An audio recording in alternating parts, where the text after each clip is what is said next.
I've been sharing stories and it's been seeming like it's one way and all that. But don't get it twisted, nigga. There's stories where niggas took L's and shit.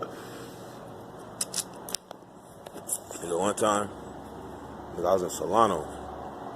Solano level 3 yard with me. It goes down. It goes down so much, nigga, I came from a level 4 to Solano, level 3. And nigga, I was in a hole in 2 weeks for a ride with the Southsiders. So, on top of that, we was on lockdown for riots with the Northerners. So every 90 days, somebody has to mandatory come off a lockdown. Every 90 days. So we was guaranteed a riot every 90 days, either with the Southsiders or the Northerners. And this is in '05. So I ended up catching a staff assault. That's a different story. But I catch a staff assault. I'm going to the hole for about 11 months. So I get back on the yard. I'm with the homie up against the wall, the homie from the hood, and I'm letting him hear some of my songs and shit. I'm letting him hear, my shit, nigga. I've been in the hole writing, nigga. Check me out. So all of a sudden, we up on against the building. All of a sudden, a pack of like 5 Southsiders, they come around the corner. But they would understaff escort because we on lockdown already because they didn't, I guess the blacks and the Southsiders got into it on the basketball court. So after so often, you gotta let them off of lockdown so they can move around, control movement. So that's with an escort, no cuffs though. So when they come around the corner, I see him, I'm telling the homie, I said, what is them, Northerners or Southsiders? He was like, I don't know. I said, well, shit, I'm on point. So they go to the building like they about to go in the building because the police about to let them in the building. Next thing you know, man, the ones in the back, they got to whispering some shit. I seen it though. I told them, watch. Next thing they broke. Bam. One ran at me. When I seen a knife, shit, I ran at him like, man, fuck this shit. Nigga, he ain't about to cut me up. So, nigga, I run to him. We start thumping.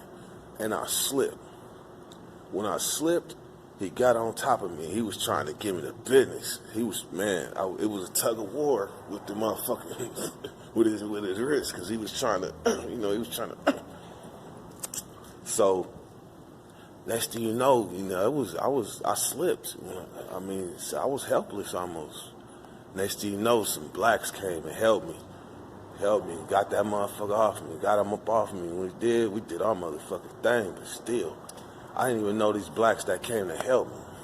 Then one of the dudes that was in it was a zebra killer, rest in peace now, one of them, but shit, he was a legend in that motherfucker too. He did his motherfucking thing. Then it was a couple other dudes, they did their thing. One dude, the drunk dude, he got punched all in his back. They put him in a cell with me in the hole. This motherfucker had blood coming out his eyes, like tears of blood. I don't even know how that happens. But this homie, he was the one I was rapping to. When the smoke cleared, after we was doing our thing with the one that tried to cut me, we go to the side, bam. When the smoke cleared from all the little blocks and all that shit and the pepper spray, that nigga, we heard the police went over to the homie, was like, hey, we need a gurney for this one, stat. Man, my homie got sliced, he got sliced all in the face, all in the neck, all in the back. So, man, when I seen it, when he stood up, man, he looked like Zipper Face. Fucked me up. Then when they took me to the hospital, we was passing by. They had me cuffed up. But we walking by, and he in the bed. And they moved a little bit, and he had like gauze on his neck. When he moved a little bit, man, blood came out. I was like, oh, hell no. So, man, it just like I could do some real shit or it can get real. It goes both ways. Dirty way, go.